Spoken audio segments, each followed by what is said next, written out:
Evolution theories? No. We were Created in the image of God. So that's our preaching. That's our message, and that's what we are going to do.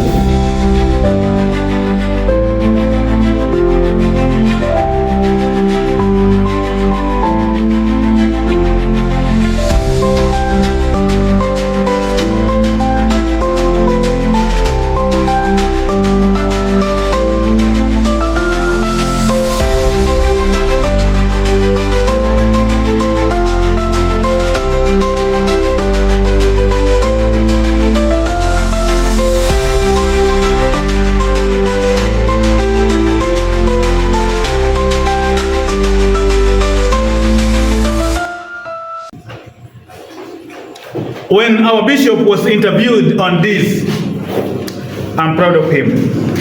He says, by the grace of God, first of all, this was a comment from the interviewer. A number of bishops in Uganda are defending the traditional teaching of the church on creation. According to the Bishop of Soroti, our own. Bishop saying, it is not only ridiculous, but also nonsensical. Have you ever heard that word, nonsensical? And when the bishop speaks like that, it's also nonsensical to imagine that the powerful species of humankind, with all its intelligence, could have evolved through some kind of special transformation. As this kind of thinking does a lot of injustice to the grandeur and human person, it is only by acknowledging the fact that we were directly and immediately created by God that we can preserve the sacredness of our human species who reflect the image of our Creator. That's a message from our Lord Bishop.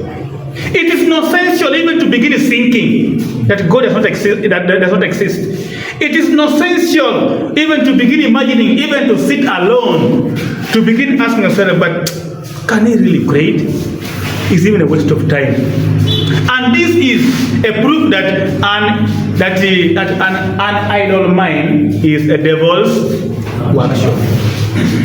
These were idle minds that were able to say that God does not exist. We only came through evolution process.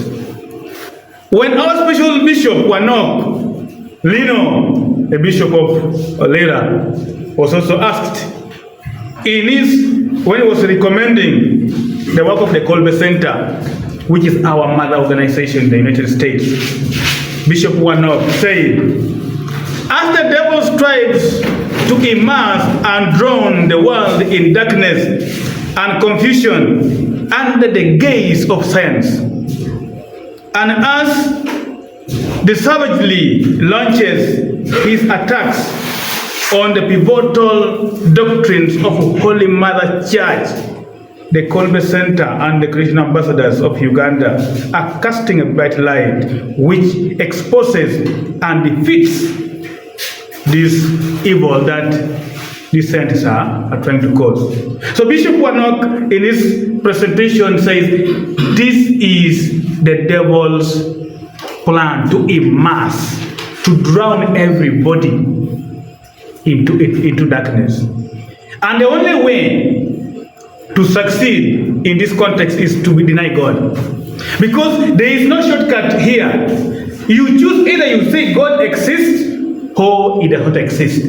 When you say God exists, then you will defend creation. When you say God does not exist, then you are for the world. This is very important for us as teachers of the faith to understand. Never give room to discuss, to compare and contrast this, because it's purely sponsored by the enemy, the devil, so that we are all drawn into this darkness. The church in Uganda can serve the world. And as African Bishop St. Athanasius preserved the true dogma of the divinity of Christ at the mouth of the Nile River in the 4th century. So by the grace of God, we can defend the true character of God as a wonderful creator. If we cling on this truth, like our forefathers, like Bishop Athanasius, since he preserved and remained in the true teaching of the church, we are able to appreciate the true nature and the character of God as a creator, as a redeemer, and as a sanctifier of all sources of the Nile. And in the 21st century, that's making Uganda not only the pearl of Africa, but also the light to all the nations.